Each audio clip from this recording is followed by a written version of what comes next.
सभी बुरहानपुर वासियों को मेरा नमस्कार। अभी तक ज़िले में कोविड-19 के 150 केसेस पॉजिटिव पाए गए हैं। अभी भी लगभग 300 के आसपास सैंपल्स हम लोगों ने और करवाए हैं, जिनकी रिपोर्ट आना शेष है।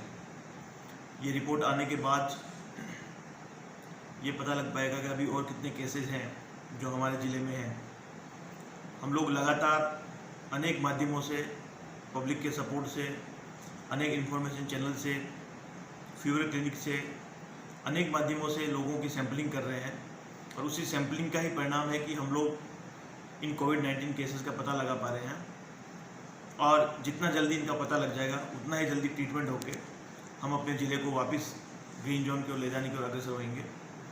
तो मेरा सभी से अनुरोध है कि आप लोग किसी भी कीमत पर बीमारी को छुपाएं नहीं। समय पर आने पर, समय पर पता लगने पर इसका ट्रीटमेंट होता है और ट्रीटमेंट होकर व्यक्ति अपने घर पर सकुशल पहुंचता है। कुछ लोग बार बार सैंपलिंग की डिमांड करते हैं कि सर हमारी भी सैंपलिंग करा ली जाए।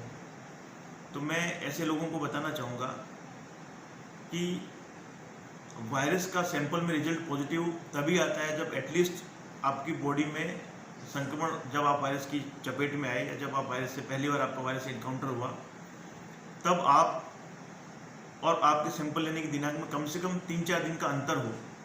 क्योंकि ऐसा नहीं होगा कि यदि आपके मोहल्ले में कल कोई पॉजिटिव पाया गया और हम आज आपका सैंपल ले लेंगे तो आपकी रिपोर्ट जो आएगी वो फाल्स नेगेटिव आ जाएगी, क्योंकि आपका अभी वायरस से संक्रमण हुआ ही नहीं है, या वायरस का आपके शरीर में संक्रमण हुआ है लेकिन वायरस का जीनोम आपके जीनोम से अभी मिल नहीं पाया है। तो उस वायरस की आपके अंदर वायरस होते हुए भी आपकी रिपोर्ट नेगेटिव आ सकती है।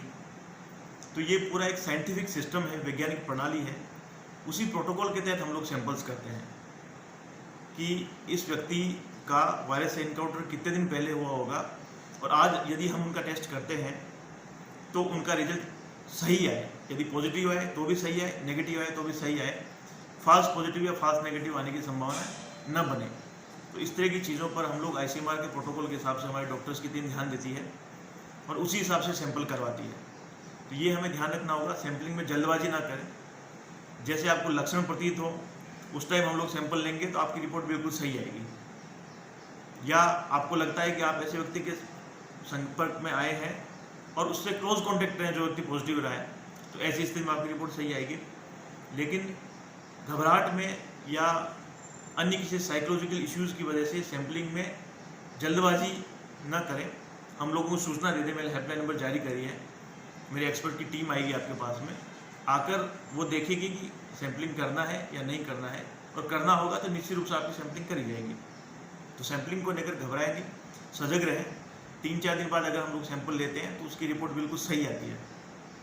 कल भी मैंने एक वीडियो में कहा था कि कुछ लोगों का ये तर्क है कि जिन लोगों का सैंपल लिया जाए उनको उनके घर ना भेज के हम लोग संस्थागत क्वारंटीन में किसी शासकीय संस्था में रखें। तो मैं इसमें स्पष्ट करना चाहूँगा, जैसे उदाहरण के तौर पर हमने कल 300 के आसपास सैंपल लिए हैं। यदि हम उन 300 लोगों को किसी एक कैंपस में लेकर जाते हैं और वहाँ चूँकि आपको पता है कि रिजल्ट आने में 3 दिन लगते हैं, 2 से 3 दिन लगते हैं, तो 3 दिन ये लोग साथ रहेंगे। उन 300 लोगों में 10 से 15 लोग पॉजिटिव होंगे और 280 के आसपास लोग नेगेटिव होंगे, ऐसा एक सामान्य अंदाजा मैं लगा रहा हूँ।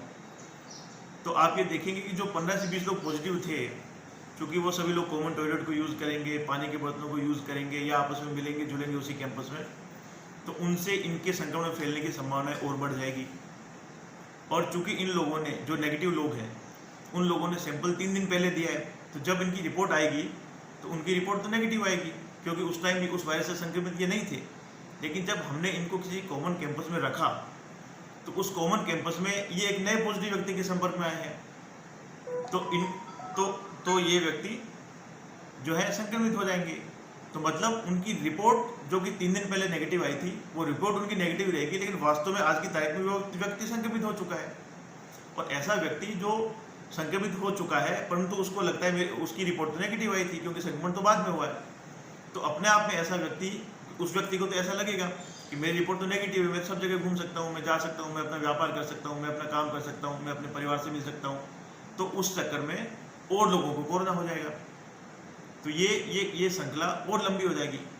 इसीलिए हम लोग जिसका सैंपल लेते हैं उसको होम आइसोलेट करते हैं, उसके घर पे आइसोलेशन रखते हैं, ताकि उसके घर के लोग उसका ध्यान रखें, उसको एक कमरे में अलग से बिठाएं, अलग से उनके रहने सोने खाने की व्यवस्था करें, और उसका परिवार उसका ध्यान रखे। किसी भी व्यक्ति की अपने स्वयं के परिवार के प्रति सबसे पहले जिम्मेदारी होती है, और परिवार की भी जिम्मेदारी कि वो उसका ध्यान रखें, और उसके बाद आस पड़ोस के लोग, यदि वो व्यक्ति होम आइसोलेशन को तोड़ रहा है, घर से बाहर निकलता है, हम लोगों को सूचना दें, हम लोग उस पर कार्रवाई करेंगे। परंतु जिन लोगों को सैंपल लिए गए उनको 3 दिन तक शासकीय क्वारंटाइन में रखना एक अच्छा सॉल्यूशन नहीं है। इससे संक्रमण और अधिक श्रृंखला में बढ़ेगा, इससे और लोग पॉजिटिव निकलेंगे। होम आइसोलेशन रखने से कम अगर उस परिवार के लोग होम आइसोलेशन को नहीं मानेंगे तो सबसे पहले वो व्यक्ति स्वयं संक्रमित है, उससे अपने परिवार को संक्रमण देगा।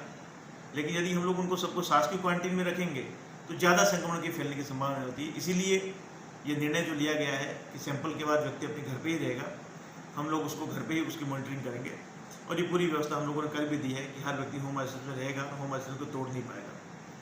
तो सैंपलिंग को लेकर मैंने बताया, शासकीय क्वारंटीन को लेकर मैंने बताया।